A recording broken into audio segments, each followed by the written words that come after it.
السلام علیکم دوستو، welcome to my channel Sardar Haider story. دوستو کتاب کا نام ہے دی کنٹریکٹر یعنی کرائے کا فوجی، اور اس کا ترجمہ کیا ہے وسیم شیخ نے۔ دوستو آپ سب سے ایک ریکویسٹ ہے کہ اگر آپ کو یہ کتاب اچھی لگی اس ویڈیو کو لائک اور شیئر ضرور کریں اور میرے چینل کو سبسکرائب کریں۔ چیپٹر 10 لاہور کنٹونمنٹ، لاہور، 28 جنوری، دوسرا دن۔ پہلی رات میں بمشکل 15 منٹ سو سکا۔ مجھے تشویش اپنے تحفظ کی تھی کیونکہ جو گارڈ میری نگرانی پر مامور تھا اس نے اپنا پستول نکال کر ہاتھ میں لے لیا تھا۔ جیسے ہی صبح ہوئی میں نے سکون کا سانس لیا۔ گارڈ نے مجھے عدالت میں پیشی کے لیے اٹھایا اور کہا کہ میں میک ڈونلڈ جا رہا ہوں، کیا ناشتہ کرنا چاہو گے؟ مجھے یاد آیا کہ گزشتہ روز سے اب تک میں نے کچھ نہیں کھایا تھا۔ ناشتے کے بعد میں اسی کمرے میں آ کر بیٹھ گیا جہاں میں اپنی آمد کے وقت بیٹھا تھا۔ وہی نوجوان لیفٹیننٹ وہاں موجود تھا جو مجھے سب سے زیادہ ذہین لگا تھا اور جس نے میرے ہاتھ سے GPS چھینا تھا۔ میں نے مقامی نیوز چینلز پر اپنے واقعے اور اپنے خلاف عوامی احتجاج کی فوٹیجز دیکھی جن میں عوامی حلقے مجھے سزائے موت دینے کا مطالبہ کر رہے تھے۔ میں نے اپنی ٹوٹی پھوٹی گاڑی کو دیکھا، ان موٹر سائیکلوں کو دیکھا جن کے سواروں کو میں نے گولیاں ماری تھیں۔ نیوز کاسٹر چونکہ اردو میں یہ سب کچھ بتا رہی تھی اس لیے مجھے کچھ سمجھ نہ آیا۔ میری نگرانی پر مامور اسی لیفٹیننٹ نے بتایا جن دو نوجوانوں کو میں نے گولی ماری تھی وہ ہلاک ہو گئے ہیں۔ نوجوان لیفٹیننٹ نے میری رد عمل کا جائزہ لیا کہ میں کیا کہتا ہوں، لیکن میں نے کوئی جواب نہ دیا۔ ایک نوجوان کی بیوی نے رات کو زہر کھا کر خودکشی کر لی ہے، ان تمام اموات کے ذمہ دار تم ہو۔ اس بات نے میری توجہ اس کی جانب کر دی۔ اس حادثے کی نظر ایک اور زندگی کھو گئی لیکن میں خاموش رہا۔ میرا خیال تھا کہ وہ لیفٹیننٹ صرف میرا رد عمل دیکھنا چاہتا تھا۔ میں نے کوئی جواب نہیں دیا اور خود کو پر اعتماد ظاہر کرنے کی کوشش کی۔ Pakistan code of criminal procedures کے مطابق کسی بھی ملزم کو جرم کے وقوع پذیر ہونے کے 24 گھنٹے کے اندر مجسٹریٹ کے سامنے پیش کرنا ضروری ہے۔ مجھے ہتھکڑی میں عدالت پیش کیا گیا۔ عدالت لوگوں سے بھری تھی جس میں واحد امریکی میں تھا اور میری جانب سے پیروی کرنے والا کوئی نہیں تھا، حتیٰ کہ امریکی قونصلیٹ کا بھی کوئی نمائندہ موجود نہیں تھا۔ مجھے امریکی RSO کے نہ ہونے سے خاصی مایوسی ہوئی تھی۔ پراسیکیوٹر اسد منظور بٹ میری مدد کر رہا تھا لیکن میری پیروی کے لیے کوئی اور عدالت میں موجود نہ تھا۔ قونصل خانے کے بغیر کسی قانونی نمائندگی یا مدد کے بغیر پاکستان میں مقدمے کی سماعت کے بارے میں سوچنے کے خیال سے ہی مجھے پیٹھ میں درد محسوس ہوا۔ شاید امریکی حکومت کا خیال تھا کہ میں آزادانہ نوکری کر رہا ہوں اور پرائیویٹ کنٹریکٹر کے طور پر اپنے معاملات میں آزاد اور خود مختار ہوں۔ چند ابتدائی کلمات کے بعد پراسیکیوٹر مجھ تک پہنچ گیا اور اس نے میرا بیان شروع کیا اور مجھ سے انگلش میں پوچھا، آپ کے بیان کے مطابق آپ نے جیل روڈ پر 2 لوگوں کو نہیں مارا، کیا یہ ٹھیک ہے؟ یہ ٹھیک ہے۔ آپ کس طرح اپنا کیس لڑنا چاہتے ہیں؟ میں نے اپنے کندھوں کی طرف دیکھا اور امید کی کہ ابھی قونصلیٹ کا کوئی آدمی کھڑا ہوگا، لیکن ایسا کچھ نہ ہوا۔ میں نے کہا میں قصوروار نہیں ہوں، میں نے اپنی حفاظت کے لیے ایسا کیا۔ جج کے کہنے پر DSP کاظمی نے مزنگ چوک کی واقعے کا حال بیان کیا جو میرے پولیس کو دیے گئے بیان کے عین مطابق تھا۔ کاظمی نے کہا کہ مسٹر ڈیوس کی کار کے پیچھے موٹر سائیکل سواروں نے اسے گن دکھائی جس پر ڈیوس نے اپنی حفاظت کے لیے موٹر سائیکل سوار کو گولی ماری۔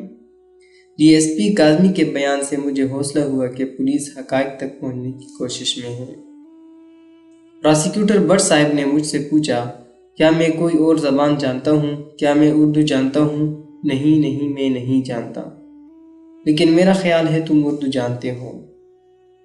میں اردو کے صرف چند الفاظ جانتا تھا۔ پراسیکیوٹر یہ تاثر دینا چاہتا تھا کہ میں ایک جاسوس ہوں اور اردو اچھی طرح سے جانتا ہوں، کیونکہ جاسوس اکثر مقامی زبانوں پر عبور رکھتے ہیں۔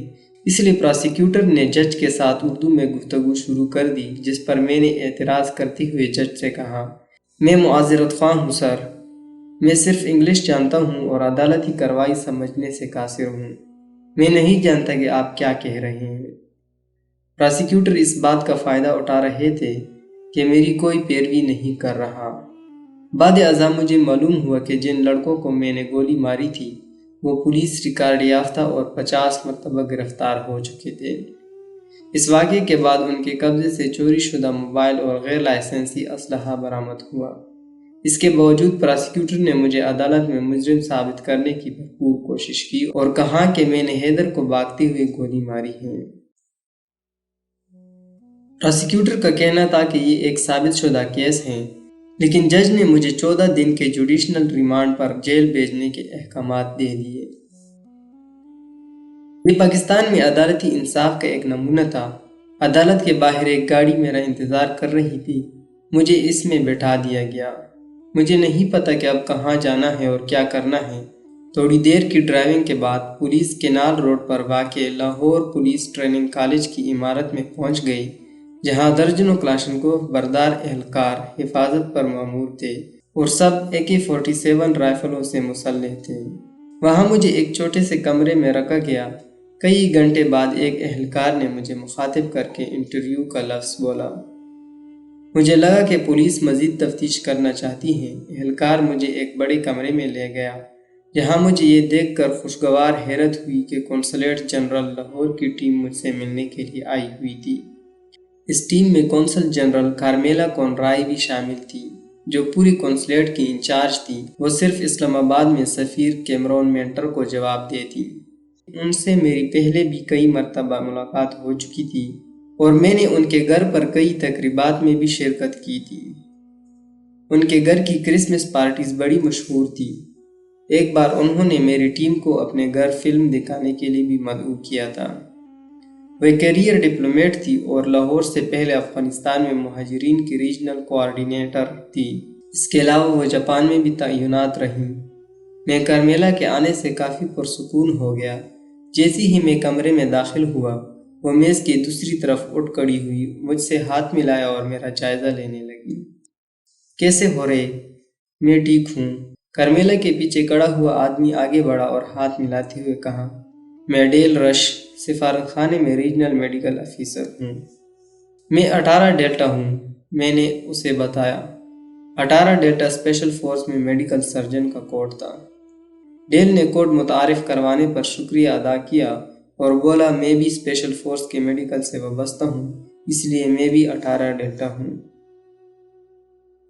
ڈیل نے میرا مکمل طبی معائنہ کیا۔ کیا محسوس کر رہے ہو؟ میں ٹھیک ہوں، لیکن اس نے مجھے اور قریب آ کر دیکھا۔ کیا تم اپنی شرٹ اتار سکتے ہو؟ کیوں نہیں؟ وہ جاننا چاہتا تھا کہ کہیں مجھ پر تشدد تو نہیں ہوا۔ میں نے اسے یقین دلایا کہ ایسا کچھ نہیں ہوا، میں بڑے آرام سے ہوں، لیکن مجھے پوری تسلی کرنی اور تمہارا معائنہ کرنا ہے۔ کیا تم اپنی پینٹ اتار سکتے ہو؟ مجھے کسی نے ہاتھ تک نہیں لگایا، میں نے پھر بتایا۔